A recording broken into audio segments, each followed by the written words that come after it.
सध्या समाजामध्ये जमिनीचा तुकडा आणि पैशाचा आकडा यावरच माणसाची किंमत ही समाजामध्ये ठरवली जाते.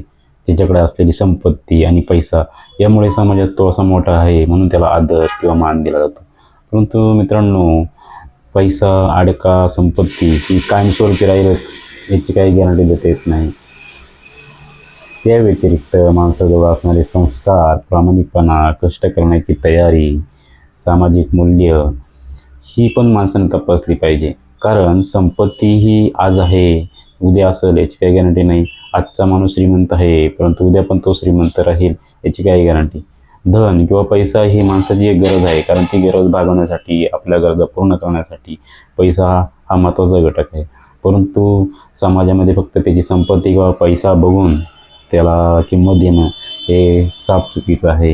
म्हणून आपण समोरच्या व्यक्तीचे गरीब आहे म्हणून त्याचा आदर डावलला नाही पाहिजे. म्हणून प्रत्येक व्यक्ती ही एक समाजाचा घटक आहे. म्हणून प्रत्येकानं त्याच्या विचारांचा, प्रामाणिकपणाचा, या सर्व गोष्टींचा आदर केला पाहिजे. नाहीतर नुसता पैशाचा आकडा आणि जमिनीचा तुकडा याचा जर विचार केला तर माणूस हरून जाईल.